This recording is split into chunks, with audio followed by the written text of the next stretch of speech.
निगरानी करेंगे कि कोई भी आयोजन, कैसी भी आयोजन हो, चाहे शादी की हो, चाहे भैया तमाम आप जाते हैं हिंदू रीति रिवाजों में लोग देवी करते हैं, भीड़ होती है, शव यात्रा में बहुत से लोग जाते हैं, तमाम त्योहार ऐसे गुजरते हैं। तरावियाँ जो है ऑनलाइन पढ़ी गई, इसकी नमाज अदा नहीं होती, सावन में कांवड़ यात्रा कैंसिल है। तमाम हिंदुस्तान के बड़े मंदिर बन रहे हैं, बड़े मस्जिद बन रहे हैं, गिरजाघर बन रहे हैं, गुरुद्वारा में भी आज उत्सव है लेकिन बन रहे हैं, अंदर ही सजावट है। कहीं ना कहीं जो गाइडलाइन दी गई है MHA ने, वो आम शहरी, आम देशवासी सुरक्षा को देखते हैं। उसको ये कहीं नहीं है कि अगर आज मान लीजिए कोरोना का कहर खत्म हो जाता, न्यूजीलैंड की तरह केस नहीं,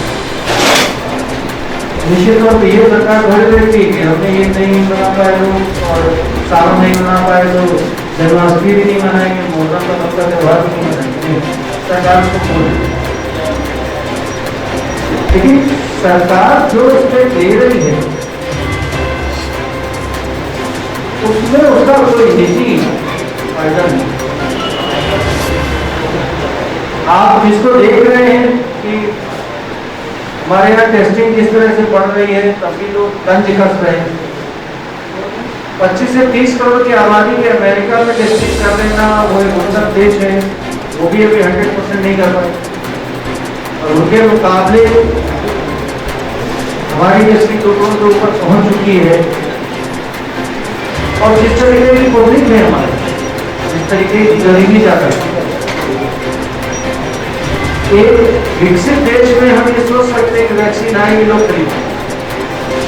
भारत में ये भी आप जानते हैं पोलियो ड्रॉप्स फ्री पिलाए जाते, मीजल का वैक्सीन सबके घर घर जाकर फ्री कराए।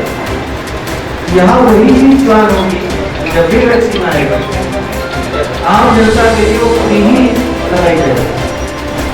तो कुछ दुनिया फर्क है, यहाँ की बहुत फर्क पर क्षेत्रफल और आबादी का अनुपात जमीन आसमान का है।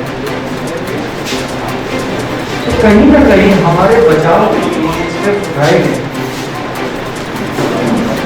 निश्चित तौर पर कोई भी सरकार कितने भी कोशिश कर ले, जब तक आम पब्लिक का सहभागिता नहीं होगी,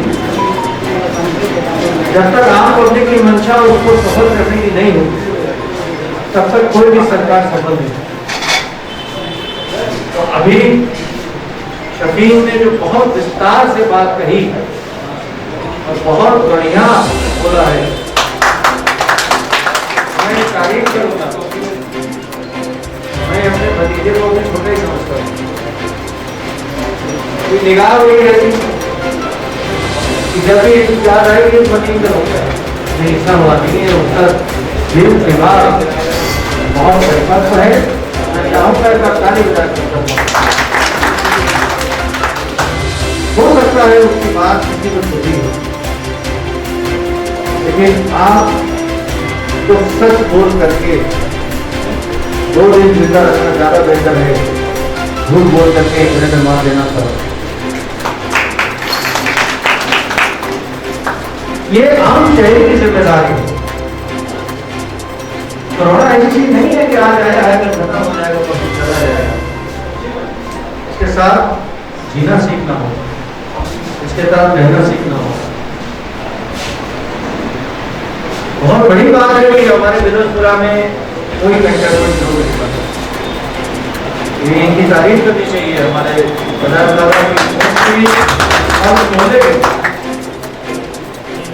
बिलोसपुरा की जो मीटिंग हुआ करती थी तो इसलिए होती थी मुहर्रम के महीने में कहीं दंगा ना हो जाए। कभी स्वतंत्रता से पहले ये घटना ऐसी बदमादार मिल गई कि वो बिलोसपुरा को बदनाम करके रही। तो मैं दावे से पंपलेट मंगाइए स्टाम्प पैड का, और मैं लिखने को तैयार हूँ कि जहाँ दंगा होता हो हमारी विरोध की टीम को भेज दीजिए, उनसे हाथ जोड़ के साथ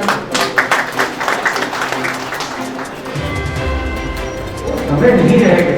बच्चे पढ़े लिखे हो गए, समझदार हो, जानते हैं अच्छा क्या है बुरा। और ये हमारे जितने भाई बहने हैं यहाँ, ये अमन के लंबाकार शांति का झंडा लेके चलते। तमाम इंसिडेंट मेरी आंखों के सामने ऐसे हुए हैं इसमें अन्य जगह जहां नहीं बवाल वाला हो जाता और यहाँ पर उस चीज को बिल्कुल पट्टी डाल दी गई, कोई जाने नहीं एक से दूसरा मिजाज क्या हुआ। ऐसे ही मिजाज पूरे शहर का होना चाहिए और आप लोगों को सहयोग करना चाहिए। ये हिंदुस्तान है। अभी मुझे याद नहीं आ रहा है कि बजा साल साहब ने फोन किया था कि चौक साहब ने मेरा सब भांजा है नेशनल कांफ्रेंस। उसने कहा मिस्टर साहब ने कि वो हमारे मामा है बनाया, उनका फोन आया कि आपके भांजे को नेशनल ट्रांसपोर्ट कराते हैं। हाँ, तो ये कैसे हमने कोई बात बताई भांजा। तो ये इस शहर का विचार, इस विचार को बहुत समझने की जरूरत है। मैं ये नहीं कहता कि सारा दूध 100% प्योर है, इन दूध पानी हो सकता है, लेकिन जब दूध ज्यादा प्योर होता है तो दूध पानी जो है इवोपरेट हो जाता है अपने आप। इसलिए मैं पूरा हमारे कमिश्नर पुलिस की तरफ से उनके प्रतिनिधि के रूप में असिस्टेंट कमिश्नर ऑफ पुलिस बैठे हैं, मैं आपको आश्वस्त करता हूं कि इस क्षेत्र से आपको शांति का पैगाम मिला और शांति का ही पैगाम मिलेगा। 24/7 जब भी आप आवाज देंगे हमारी टीम आपके साथ कंधे से कंधा मिला करके अमन के दुश्मनों से लड़ने के लिए खड़ी होगी। मैंने बोलना शुरू कर दिया, आप ही चाहता हूँ और बैठे हैं, उनका स्वागत है। हमारे एसीपी साहब का स्वागत है, साधक है, हमारे इमरान साहब, हमारे आदा रफी साहब, हमारी बहन बेटी हैं और हमारे मुख्तार भाई, सभी का स्वागत करता हूँ, कुतुब भाई का। और इमरान साहब को बधाई देता हूँ इनकी केंद्रीय बैठक करने के लिए। और जो इनके बड़े, आज मुझे बहुत मन कर रहा है जब इन्होंने बात करी कि पुरानी बातें याद दिलाई। रहमान भाई, अलीउद्दीन भाई, मतीन साहब, फैसला आना था तो एक मार्च हमने निकाला, हम आज से हिंदू मार्च से मुस्लिम, और बुला के अड्डे से हमने उठाया और इसी चौराहे पे बिलासपुरा के हमारे तीनों भाइयों ने ऐसा स्वागत किया था, किया था। और जिस दिन फैसला आ रहा था शहर में कर्फ्यू तब नहीं चाहते, उन्हीं लोग यही चाहते। तमाम बातें याद आने लगेंगी तो तमाम याद आ जाएंगी। जैसे किस्सा हो गया, अंदर किसी घर में बच्चे बदतमीजी करके घुस गए और यहाँ के दुकानदार ने हमको बहुत गलत कहे, बहुत गलत अल्फाज कहे। इतना टेंशन हो गया कि बाजार बंद, कोई नहीं। मैं आया, मैंने पूरी बात सुनी, मैंने कहा मैं उधर जाऊंगा, उनसे माफी मांगूंगा दुकानदार की वजह से। इतना मेरा कहना कि मतीन साहब, अलीउद्दीन भाई, अरे भाई नाराज हो, चले आप कैसे जाएंगे, वो यहाँ अरे हमने कहा उससे तो गलती हुई, बोले हो ही नहीं सकता भाई। वही समय आए तो 2 मिनट के अंदर मसला खत्म, बाजार खुल गई, सब पिटाई कर ऐसी यादें हैं यहाँ की कि हम कभी कभी ये कहते हैं अपनी बाजार में क्या लगते, तुम हमारी क्या इज्जत करोगे, हम तुमसे ज्यादा महसूस की जरूरत पड़ेगी। ये वो स्थान है, यहाँ के बच्चों को मैं बहुत प्यार करता हूँ, बहुत हमारा सलाम करता हूँ मैं। यकीनन यहाँ के लोग शांति के लिए अपनी जान लगा देते हैं। इन्हीं शब्दों के साथ मैं आपको धन्यवाद।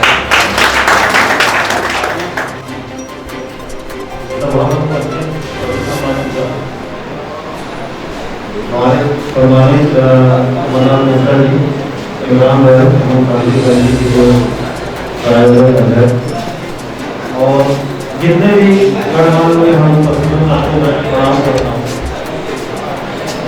और यहाँ असल में अभी जो लास्ट स्टेज चलता है जैसे शुरुआत होने का मुहर्रम का, तो हम लोग असल में काफ़ी व्यस्त कर रहे हैं। दुनिया बाहर से आ रही है, दुनिया लगनी है और अधिकारी का रहा है उनकी व्यवस्था में, और ये मीटिंग के लिए हो सकता है कि अभी और डिसीजन भी आ सकता है। इसी कारण लगातार मीटिंग चल रही है। इसलिए मैं सरकार की तरफ से या और अधिकारियों से माफी चाहूँगा,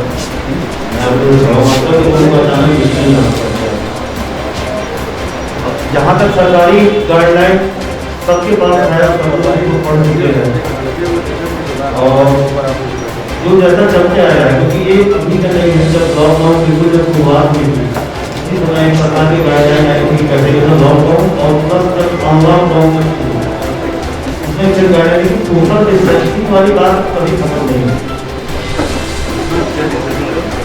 सोशल डिस्टेंसिंग वाली बात, और इसी में आप जाएंगे नहीं होंगे, सोशल डिस्टेंसिंग पर ही आप समझ लीजिए पूरी गाइडलाइन है। जो किसी चीज को रोका जा रहा है, जो है आप रोज देख रहे हैं कि अपने लखनऊ ही मैं मानना चाहता हूँ, लखनऊ में आप लोगों के प्रयास से या सबके प्रयास से खासकर पश्चिमी सेक्टर ठीक है, स्थिति में ठीक है, लेकिन फिर भी हम लोग ये नहीं चाहते हैं कि जो ठीक है वो खराब हो जाए और कहीं से शुरुआत न हो। इसीलिए हम लोगों ने सरकार के द्वारा जारी गाइडलाइन है, सीधी सी बात है, गणेश चतुर्थी 15 अगस्त जन्माष्टमी के लिए पहले ही 10 तारीख को गाइडलाइन जारी की। उसमें गाइडलाइन में स्पष्ट किया था कि कोई भी सामूहिक कार्यक्रम नहीं किया जाएगा। सार्वजनिक स्थल पर कोई जैसे गणेश चतुर्थी के लिए कोई मूर्ति नहीं रखी जाएगी, ना कोई पंडाल के व्यवस्था होगा, और जब मूर्ति नहीं रखी जाएगी तो उसका विसर्जन नहीं होगा।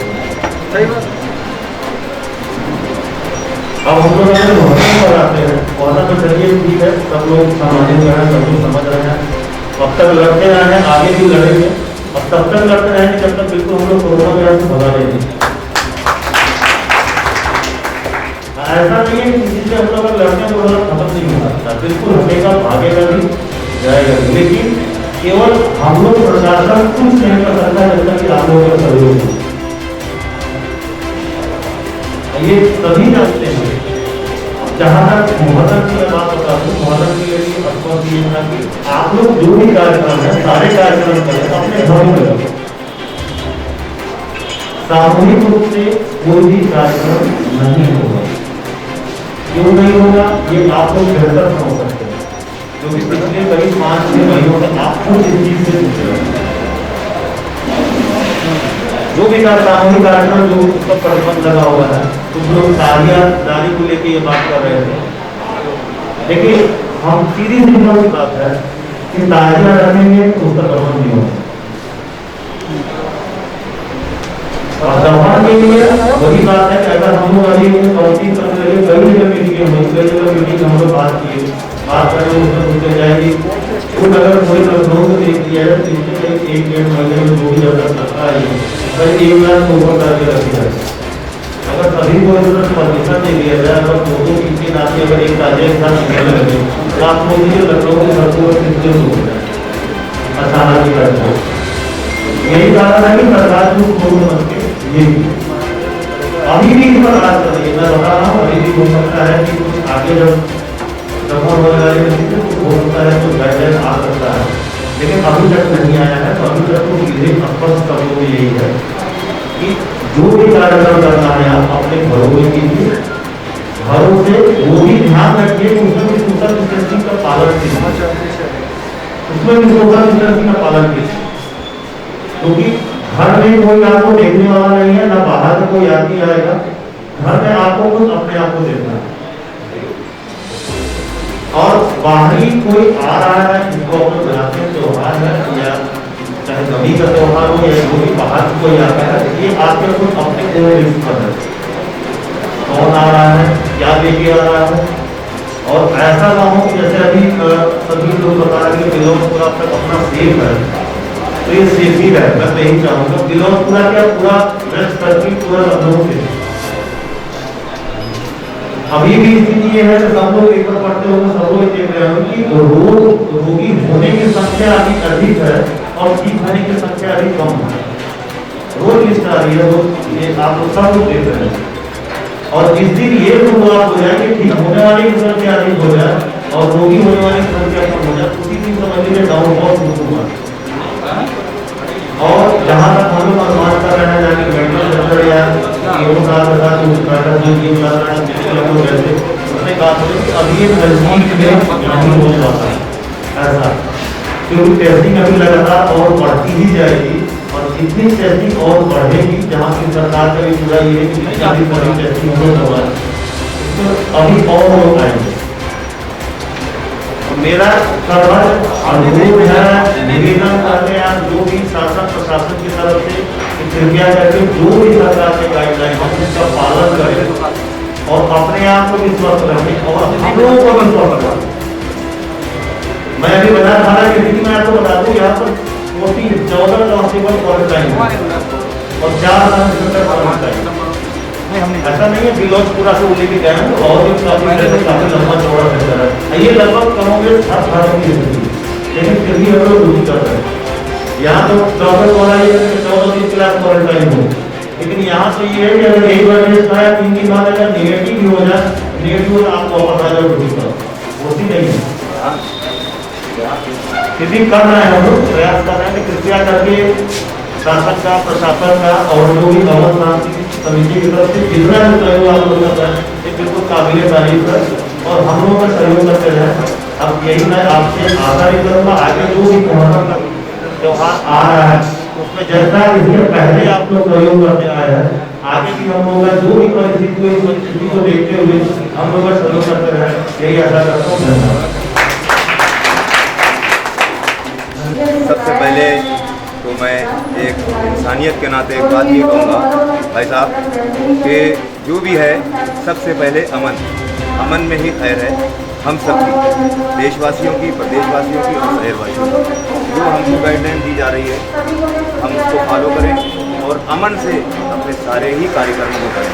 हर कार्यक्रम हो, जिसका भी जो समुदाय का कार्यक्रम हो, हम लोग हर कार्यक्रम में शासन प्रशासन के दाहिना हाथ बनकर बाएं हाथ बनकर सहयोग करते हैं, क्योंकि हम लोग अमन के पैरोकार हैं। हम लोग अमन चाहते हैं, हम लोग समाज सेवी हैं, उसके साथ व्यापारी भी हैं।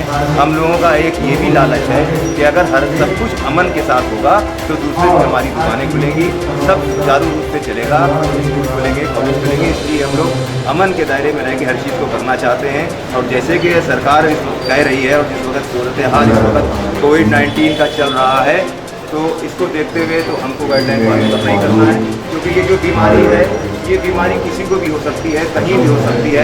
ये गैदरिंग की बीमारी है और ये इंसान टू इंसान हो रही है, इससे हमको बच के रहना है। और अगर हम इससे बचते हैं तो अपने घर वालों को, अपने परिवार वालों को, अपने शहर वालों को बचाते हैं कहीं ना कहीं।